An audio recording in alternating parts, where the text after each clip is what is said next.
Salut à tous, j'espère que vous allez bien. Je m'excuse par avance s'il y a un petit peu de vent. On est sur la pointe du Palm Beach à Cannes et aujourd'hui, je vous présente ma BMW R1200 GS. Avant toute chose, n'oubliez pas de vous abonner si vous n'avez pas déjà fait, d'activer la petite cloche pour les notifications, ainsi que mon Instagram qui s'affiche ici.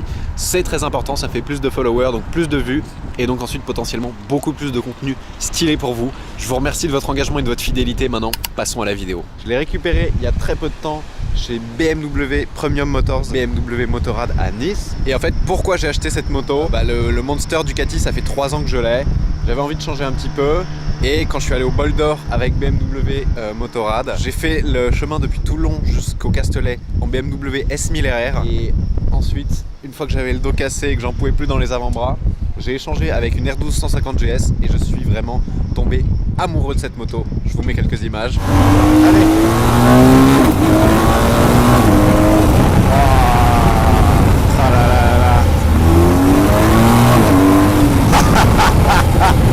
Ah, c'est addictif! Donc l'essayer, c'est l'adopter. Le dicton était vrai pour cette fois-ci. Depuis, j'ai pas arrêté de regarder les petites annonces des 1250, des 1200, des Adventure. Et celle que je préférais, moi, c'était celle-ci, la 1200 Triple Black avec les jantes à rayons. Donc, BMW R1200 GS. Qu'est-ce que ça veut dire GS? G, c'est Gelände et S, c'est Straße en allemand. Ce qui veut dire chemin et route.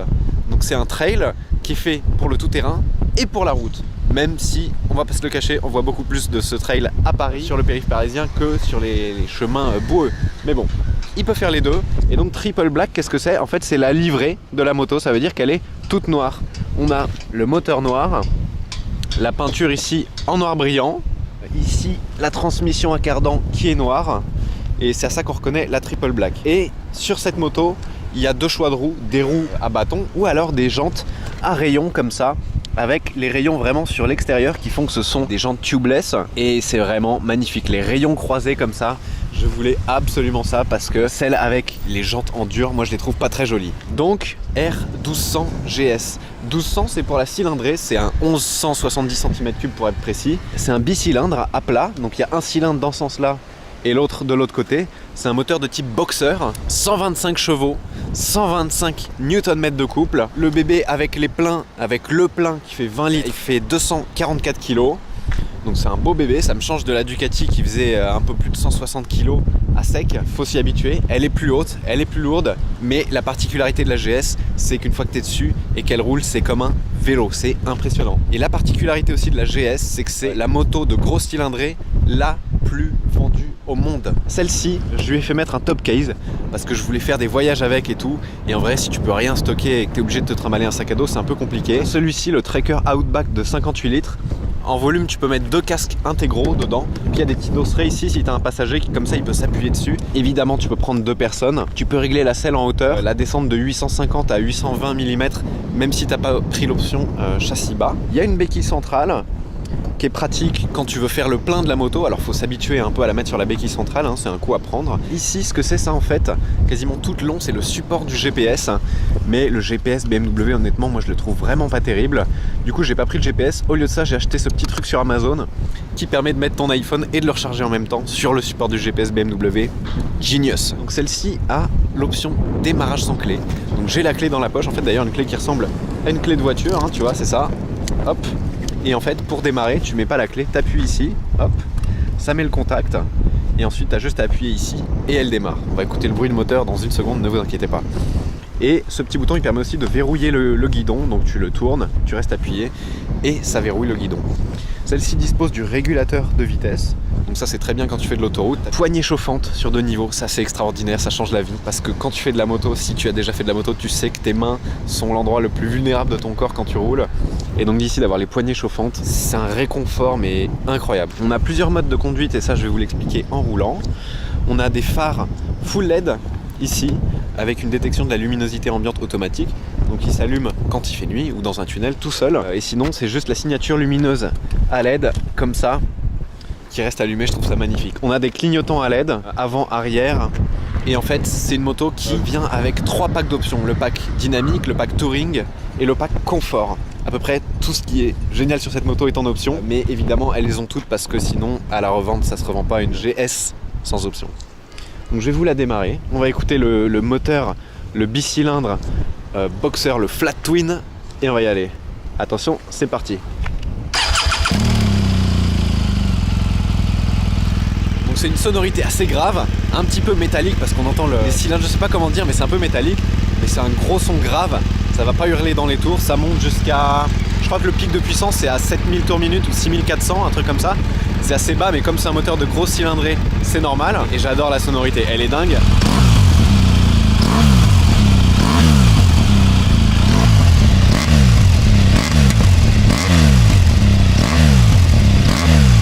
C'est un gros bruit. Il existe des pots d'échappement, je crois que c'est Akrapovic qui fait un échappement pour BMW.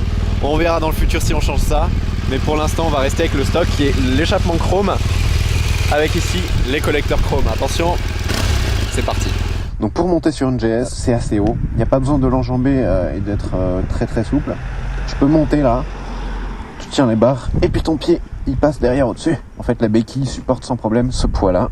Et pour démarrer du coup, une petite pression là, tu mets le contact et ensuite, voilà, une fois que ça a changé d'affichage, et on peut y aller. Donc pour l'instant, mode de conduite, on est en road et les suspensions en soft. Et donc la bulle, elle est ajustable en hauteur. En tournant cette petite molette, tu peux la monter ou la descendre. Donc sur des trajets d'autoroute, c'est bien de la monter, tu prends un peu moins de vent dans la tête. Et donc les vitesses, pareil, je vous ai dit, il y a un shifter. Donc soit tu débrailles, tu passes ta vitesse et tu réembrayes, comme ça. Soit tu touches pas à l'embrayage et il y a un shifter. Pareil au rétrogradage. Et dès que ça va devenir un petit peu plus twisty comme on dit, je vais mettre le mode dynamique en fait, qui change la cartographie moteur, l'accélérateur devient plus répondant et les suspensions deviennent plus dures, mais on peut mettre le mode dynamique et les suspensions soft. Et regarde, je vais remonter la bulle, hop, il suffit de tourner ça, tu peux le faire en roulant. Ce qui est impressionnant, c'est qu'avec cette moto qui est assez lourde et assez haute, tu peux prendre un angle très facilement en jouant du guidon. Il y a les changements d'angle sont vraiment hyper faciles. C'est ce qui fait le plus peur en fait avant que tu montes sur la moto. Et donc le shifter, tu peux monter les vitesses sans toucher à l'embrayage, mais faut être en accélération. Sinon ça va faire un truc bizarre, ça va faire un à-coup. Et pareil au rétrogradage, il faut que tu aies totalement coupé les gaz au moment où tu appuies sur le sélecteur pour tomber un rapport. Il y a plein d'aides à la conduite, il y a un anti-patinage, il y a un anti-wheeling, parce qu'avec 125 chevaux et 125 Nm de couple, tu peux partir en wheeling avec une R1200 GS. Et évidemment, selon les modes, ils sont pas calibrés pareil. Tu as un peu moins d'anti-patinage et d'anti-wheeling en dynamique, mais t'inquiète pas, je vais pas m'amuser à faire des wheelings. On a un ABS Pro, ça veut dire qu'il fonctionne aussi sur l'angle. Allez, on va mettre dynamique. Alors pour ça, il faut débrayer, appuyer sur hop, mode, on sélectionne dynamique. Ouais, alors il pourrait rester dans sa voie lui. Et on réembraye. Et hop, dyna, ça veut dire dynamique. Suspension hard. Et on va pouvoir commencer à s'amuser sans prendre de risques. 20 litres d'essence dans le réservoir quand il est plein. Donc quand tu as le plein, la moto risque de se comporter un petit peu différemment que quand tu es presque à sec. Tu as 20 kg de plus ici et tu peux vraiment régler l'affichage. Moi j'ai mis vitesse et température du moteur, mais je peux mettre autonomie, kilométrage, etc. On va laisser ça. On va y aller progressivement. Ça fait que quelques jours que je l'ai, mais en fait elle te donne envie d'attaquer cette moto, c'est incroyable. Oh là là. Là je suis à 15% d'accélérateur sur la poignée des gaz et je touche pas à l'embrayage, hein. J'utilise uniquement le shifter, c'est vraiment très sympa. Et il y a une petite coupure des gaz au moment du passage de vitesse, hein, qui est obligatoire pour passer le rapport supérieur, hein. C'est une transmission à crabot. Et aussi ce que je vous ai pas précisé quand je vous ai montré la moto, mais vous avez peut-être vu pour ceux qui connaissent, c'est que c'est pas une transmission par chaîne, c'est une transmission par cardan. Ça veut dire qu'il n'y a pas tout ce qui est problème d'entretien, de lubrification de la chaîne, le cardan. Il y a de l'huile dedans et il est étanche. Les changements d'angle sont d'une facilité. Le guidon est très très large, ça joue, hein. On a les bras, les mains positionnés assez écartés, mais du coup ça donne une plus grande maniabilité sur le guidon et on a vraiment beaucoup de confiance quand on met la moto sur l'angle en fait. Hein. En fait, troisième, quatrième, hein. Le moteur est très très souple. En ville, il peut reprendre. Waouh, il peut reprendre sous les 2000 tours sans problème. Waouh, la Méditerranée les amis. Ah, c'est autre chose que la vallée de Chevreuse. Hein. Voilà, là on arrive sur les routes sympas. Waouh, regardez-moi ce paysage. Oh là là, franchement. Et tu sens vraiment une différence entre le mode souple, normal et hard dans les suspensions. En souple, vraiment, les suspensions amortissent, elles avalent tous les défauts de la route. En hard, tu les sens. La moto, elle va un peu taper dès qu'il y a une aspérité, tu vois. Enfin, les suspensions sont plus dures et vraiment, il y a une différence. Mais du coup, tu sens un peu mieux la moto quand tu es comme ça en condition. Waouh, un peu dynamique. Tu vois, là, je suis en troisième, 40 km/h. Comme c'est un bicylindre de 1200 cm3, il y a beaucoup de couples très tôt. Voilà, le seul truc, c'est comme elle est haute et lourde, quand tu t'arrêtes au feu, faut faire attention à tes appuis un petit peu, parce que tu peux être déséquilibré facilement. Moi, je fais 1m78, là j'ai mis la selle en position basse, et ça me convient tout à fait. Je suis bien sûr évidemment plus haut que quand j'étais sur la Ducati, et c'est pas une moto qui est faite pour les nains de jardin. Après, si t'es un petit peu plus petit, genre jusqu'à 1m70, je pense que ça peut le faire, si tu prends l'option châssis bas. Waouh, ah là là, ces routes, voilà, c'est pour ça que je suis venu dans le sud. Allez, gaz. Wouh.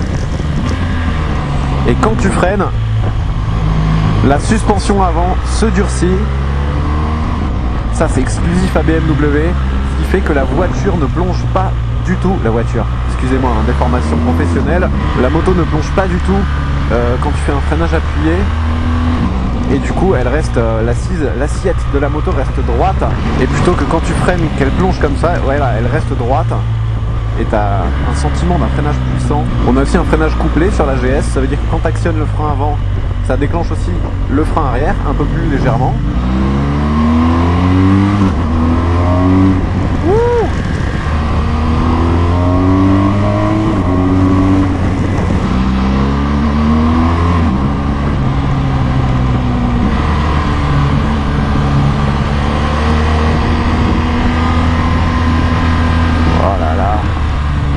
Donc les concurrentes de la R1200 GS, ça va être la Honda Africa Twin, on a vu celle de Heyo à la livraison. Il y a la KTM. Ouh, attendez.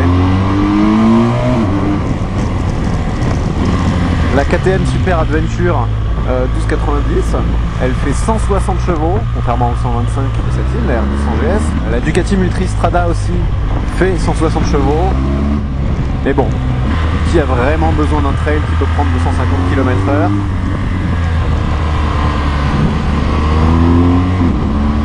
Oh là là.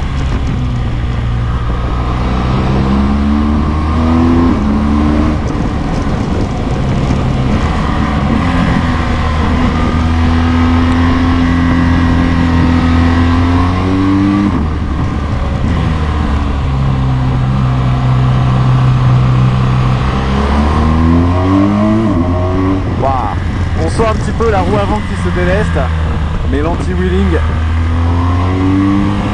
fait son boulot.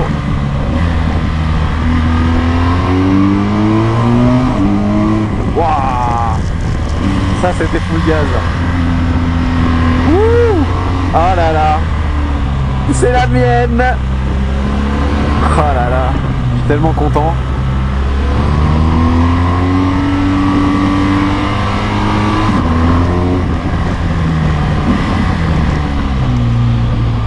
Ah là là, ces petites routes entre Théoul-sur-Mer et Fréjus, hein, pour ceux qui veulent venir ici,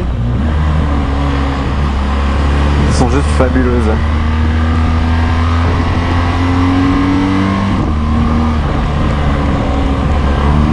Faut juste pas se faire piéger, hein. Quand même bien ralentir un petit peu avant les virages. Moi je suis pas un pilote, pas encore en tout cas. peut y avoir des voitures qui viennent en face, des motos, des cyclistes. S'ils viennent aussi fort que toi, ça peut poser problème.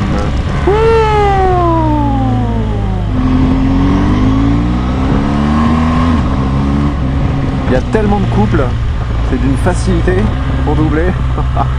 Tu caresses les gaz et la moto décolle.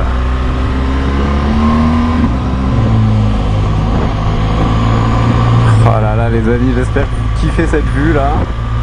Parce que moi derrière le guidon, c'est le pied.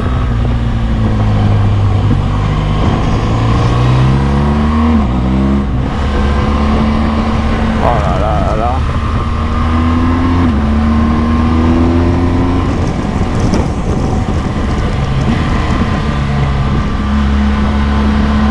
J'ai pas encore testé les freins très fort.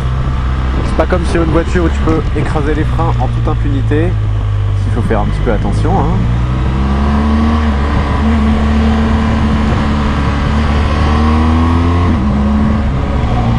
Alors on va remettre un petit peu de suspension soft parce que là, tu vois, ça secoue un petit peu. Et voilà, en soft, là, on est sur un tapis volant. C'est impressionnant. Et la petite coupure au passage de rapport au shifter, elle te donne un à-coup assez sympa. Ça donne vraiment un côté mécanique.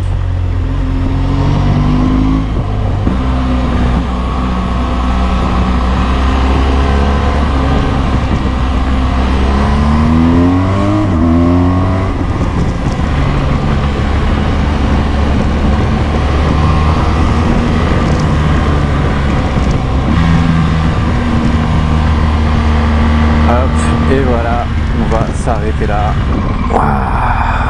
Ah ouais, alors un truc en général, la première fois que tu conduis une GS, c'est que regarde, en bas les cylindres ils sont bien là. Donc si tu mets ton pied en avant, tu te cognes les tibias. Mais bon, tu prends vite le coup. Hop, hop. Et pour l'arrêter, soit tu appuies là sur le coupe-circuit, soit une petite pression là. Ah là là, je suis tellement content. C'est la première fois que j'en vois vraiment avec, là, sur des petites routes. Et je pourrais pas être plus heureux. Elle est magnifique. Je vais vous allumer la petite signature lumineuse là. Ah, c'est beau. Qu'est-ce que c'est beau. Voilà, c'est ici, en plein massif de l'Estérel qu'on va se quitter. Après avoir fait le premier tour avec ma BMW R1200 GS. J'ai kiffé. Je pense que ça s'est un petit peu entendu, peut-être un petit peu trop même, désolé. Outil parfait, hyper polyvalent, hyper confort et en même temps sport quand tu mets en dynamique et les suspensions hard. Je pourrais pas être plus heureux là.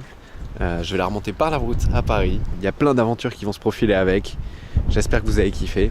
Alors maintenant qu'elle est chaude, je vais vous refaire écouter le bruit quand même un petit peu.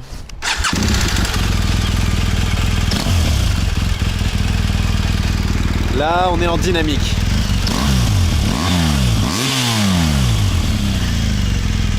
Stock, c'est déjà très très bien, j'imagine même pas. Je pense que les Akrapovic et tout, ils font encore un plus beau bruit. Voilà. J'espère que vous avez kiffé cette vidéo autant que moi j'ai kiffé la tournée. Si c'est le cas, n'hésitez pas à mettre un pouce vers le haut, à vous abonner si ce n'est pas déjà fait. Et je vous dis à très très bientôt pour une prochaine vidéo. Ciao.